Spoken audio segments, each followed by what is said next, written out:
প্রতিটি নাগরিকের রাজনৈতিক ও অর্থনৈতিক ক্ষমতায়নের মধ্য দিয়ে দেশকে একটি শক্তিশালী ভিত্তির উপর দাঁড় করাতে চায় সরকার, জানিয়েছেন প্রধানমন্ত্রী তারেক রহমান। সকালে রাজধানীর ওসমানী স্মৃতি মিলনায়তনে ইমাম পুরোহিতদের সম্মানী কার্যক্রমের উদ্বোধনী অনুষ্ঠানে তিনি আরও বলেন, ধর্ম বর্ণ নির্বিশেষে সকলের জন্য নিরাপদ দেশ গড়ে তোলা হবে।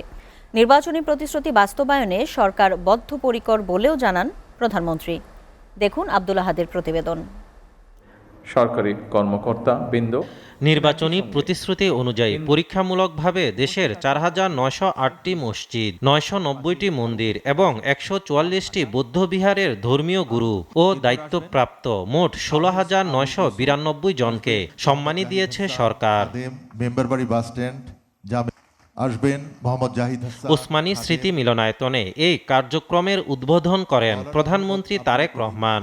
অংশ নেন বিভিন্ন প্রান্ত থেকে আসা ইমাম, মুয়াজ্জিম, খতিব, পুরোহিত ও ধর্মীয় যাজকরা। উপস্থিত ছিলেন বিভিন্ন দপ্তরের মন্ত্রী ও সংশ্লিষ্টরা। অনুষ্ঠানে সভাপতির বক্তব্যে ধর্মমন্ত্রী বলেন, আগামী ৪ অর্থ বছরে ধাপে ধাপে সারা দেশের মসজিদ ও অন্যান্য ধর্মীয় উপাসনালয়ে দায়িত্বপ্রাপ্ত ব্যক্তিদের এই সম্মানীর আওতায় আনা হবে। পরবর্তীতে ৪ অর্থ বছরে পর্যায়ক্রমে দেশের সকল ধর্মীয় প্রতিষ্ঠান ও কার্যক্রমের আওতায় আনা হবে। আমি ব্যক্তিগতভাবে মনে করি, মসজিদ ও ধর্মীয় উপাসনালয়ের নেতৃবৃন্দকে মাসিক সম্মানী দেওয়ার এই উদ্যোগ একদিকে যেমন মহৎ, অন্যদিকে এটি একটি উদ্যম বিনিয়োগ বটে।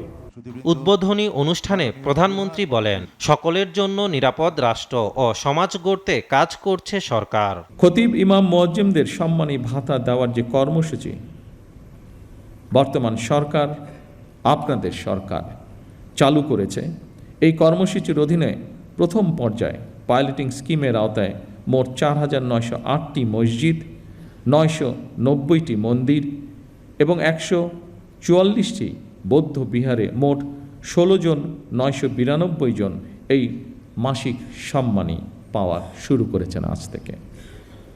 পর্যায়ক্রমিকভাবে ইনশাল্লাহ সবাইকে এই কর্মসূচির আওতায় অন্তর্ভুক্ত করা হবে।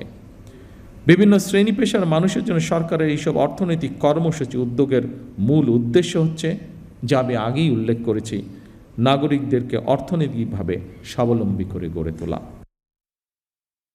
প্রধানমন্ত্রী আরও বলেন, নির্বাচনের আগে জনগণকে দেয়া প্রতিশ্রুতি অনুযায়ী ১৪ এপ্রিল থেকে কৃষি কার্ডের পাইলট প্রজেক্টের কাজ শুরু করবে সরকার। আর ১৬ মার্চ দিনাজপুর থেকে শুরু হবে খাল খনন কর্মসূচি।